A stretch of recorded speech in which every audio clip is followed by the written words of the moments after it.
नमस्कार। आज हम बात करेंगे उन 17 खास तत्वों की जो दिखते तो नहीं, लेकिन हमारी मॉडर्न दुनिया को चलाने में इनका बहुत बड़ा हाथ है। जी हाँ, हम बात कर रहे हैं रेयर अर्थ मिनरल्स की, जो आज ग्लोबल पावर बैलेंस को एक नया आकार दे रहे हैं। तो चलिए इस चर्चा की शुरुआत एक सवाल से करते हैं।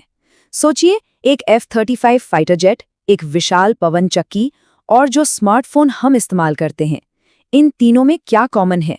जवाब है रेयर अर्थ मिनरल्स। यही वो चीज है जो इन सबको एक साथ जोड़ती है। आज की इस चर्चा में हम कई जरूरी पहलुओं पर नजर डालेंगे।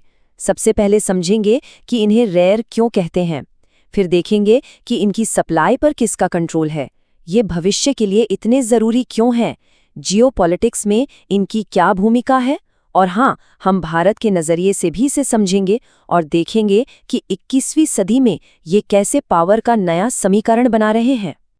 तो चलिए सबसे पहले बात करते हैं रेयर अर्थ पैराडॉक्स की, मतलब इनके नाम में ही जो एक विरोधाभास छिपा है उसे समझते हैं। तो आखिर ये रेयर अर्थ एलिमेंट्स यानी REMs हैं क्या? देखिए, ये 17 मेटालिक एलिमेंट्स का एक ग्रुप है जिनकी केमिकल प्रॉपर्टीज काफी मिलती जुलती हैं। इसमें स्कैंडियम, येट्रियम और 15 लैंथेनाइट्स शामिल होते हैं। और यहीं पर इनके नाम का मजा आता है, रेयर अर्थ पैराडॉक्स। देखिए, नाम से तो लगता है कि ये बहुत दुर्लभ होंगे, लेकिन ऐसा है नहीं। जियोलॉजिकली देखें तो ये धरती की परत में कॉपर या लेड जितने ही आम हैं, तो फिर इन्हें रेयर क्यों कहते हैं? असली मुश्किल इन्हें निकालना है। ये बहुत बिखरे हुए होते हैं और ऐसी जगहें बहुत कम हैं जहां ये इतनी ज्यादा मात्रा में मिले कि उन्हें निकालना फायदेमंद हो। बस इसी आर्थिक मुश्किल की वजह से इन्हें रेयर कहा जाता है। अब आते हैं दूसरे और बहुत ही जरूरी हिस्से पर, यानी पावर मैप पर।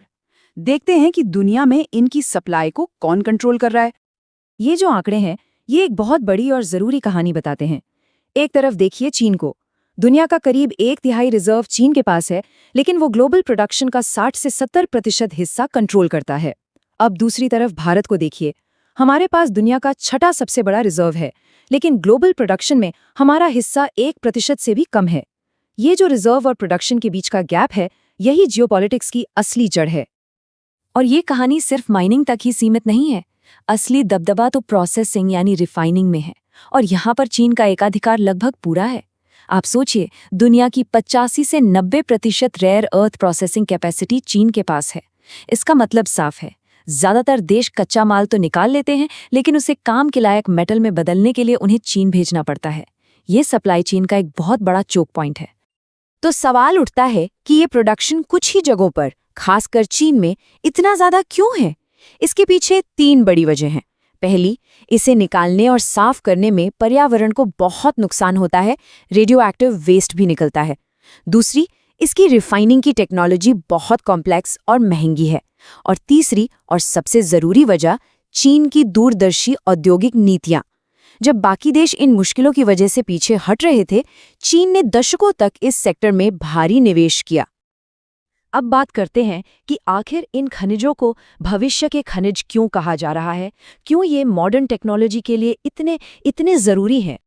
इन्हें मॉडर्न इंडस्ट्री का विटामिन भी कहा जाता है। और ये एनालॉजी एकदम परफेक्ट है। जैसे हमारे शरीर को विटामिन्स की जरूरत बहुत कम मात्रा में होती है, लेकिन उनके बिना काम नहीं चल सकता, ठीक वैसे ही हाईटेक प्रोडक्ट्स में ये मिनरल्स लगते तो बहुत कम है, पर उनके बिना वो बन ही नहीं सकते। खासकर जब हम ग्रीन एनर्जी की बात करते हैं तो इनका रोल बहुत बड़ा हो जाता है। बड़ी बड़ी पवन चक्कियों में जो पावरफुल मैग्नेट लगते हैं, वो नियोडिमियम और डिस्प्रोसियम से बनते हैं। इलेक्ट्रिक गाड़ियों की मोटर्स और बैटरी सिस्टम वो भी इन पर निर्भर हैं। यहाँ तक कि सोलर पैनल्स में भी इनका इस्तेमाल होता है। और बात सिर्फ ग्रीन एनर्जी की नहीं है, देश की सुरक्षा और तरक्की से जुड़े हर सेक्टर में ये जरूरी हैं।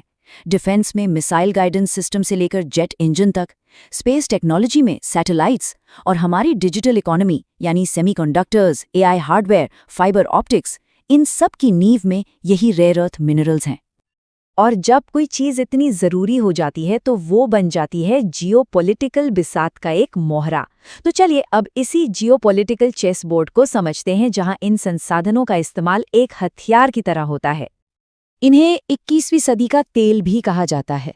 ये तुलना बहुत कुछ कहती है। जैसे 20वीं सदी में जिस देश के पास तेल था, दुनिया में उसकी चलती थी, ठीक वैसे ही आज जिसके पास रेयर अर्थ मिनरल्स का कंट्रोल है, वो जियोपॉलिटिक्स का खेल तय कर रहा है। और यहीं से एक बहुत जरूरी कॉन्सेप्ट सामने आता है, रिसोर्स जियोपॉलिटिक्स। ये एक ऐसा टर्म है जिसे समझना जरूरी है। इसका सीधा सा मतलब है, जब कोई देश अपने मिनरल सप्लाई चेन का इस्तेमाल दूसरे देशों पर दबाव बनाने, अपनी बात मनवाने और नेशनल सिक्योरिटी को मजबूत करने के लिए करता है। अब जाहिर है, जब एक ही देश का इतना कंट्रोल हो तो बाकी देश भी हाथ पर हाथ धरे नहीं बैठेंगे। दुनिया भर में डी रिस्किंग की एक होड़ सी लगी है, मतलब अपनी निर्भरता को कम करने की कोशिश करना। इसके लिए 4 बड़े कदम उठाए जा रहे हैं। पहला, ये मानना कि हमारी सप्लाई चेन कमजोर है। दूसरा, मिनरल सिक्योरिटी पार्टनरशिप जैसे गठबंधन बनाना। तीसरा, अपने ही देश में प्रोसेसिंग कैपेसिटी बढ़ाना। और चौथा, इन जरूरी मिनरल्स का एक नेशनल स्टॉक पाइल तैयार करना। तो इस पूरी ग्लोबल तस्वीर में भारत कहाँ खड़ा है? चलिए अब भारत के रणनीतिक उदय की क्षमता और नीतियों को समझते हैं। ये एक आंकड़ा अपने आप में पूरी कहानी कह देता है।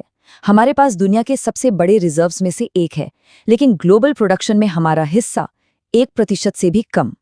ये हमारी क्षमता और हमारी मौजूदा हकीकत के बीच का बहुत बड़ा फासला है। अगर हम भारत की स्थिति का विश्लेषण करें तो तस्वीर साफ हो जाती है। हमारी सबसे बड़ी ताकत है ओडिशा और केरल के समुद्री तटों पर मिलने वाली मोनाजाइट रेत, जिसमें इन मिनरल्स का विशाल भंडार है। लेकिन हमारी सबसे बड़ी कमजोरी है एडवांस्ड और किफ़ायती प्रोसेसिंग टेक्नोलॉजी का न होना। और यही कमजोरी एक बड़ी चिंता पैदा करती है। हम अपनी ज़रूरत का 50 से 60% रेयर अर्थ आज भी चीन से इंपोर्ट करते हैं।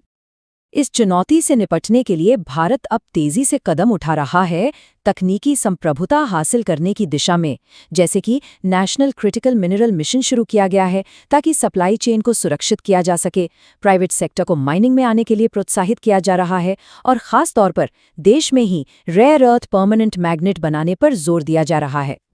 तो इन सब बातों को जोड़कर देखते हैं और समझते हैं कि ये सब मिलकर 21वीं सदी के पावर बैलेंस को कैसे आकार दे रहे हैं। ये एक बहुत ही मजबूत ऐतिहासिक तुलना है जो हमें देखनी चाहिए। 20वीं सदी की जियोपॉलिटिकल पावर इस बात से तय होती थी कि किसके पास तेल का कंट्रोल है, लेकिन 21वीं सदी की पावर इस बात से तय हो रही है कि किसके पास रेयर अर्थ मिनरल्स को निकालने, उन्हें रिफाइन करने और इस्तेमाल करने की क्षमता है। ये एक पैराडाइम शिफ्ट है, एक नए युग की शुरुआत। तो अंत में हम इस बड़े सवाल के साथ इस चर्चा को समाप्त करते हैं। जैसे जैसे टेक्नोलॉजी और ग्रीन एनर्जी की ज़रूरतें आसमान छू रही हैं, क्या इन 17 तत्वों पर कंट्रोल दुनिया में नए गठबंधन बनाएगा या फिर ये भविष्य में टकराव की नई वजह बनेगा? 21वीं सदी में शक्ति का संतुलन कैसा होगा, इसका जवाब कहीं न कहीं इसी सवाल में छिपा है।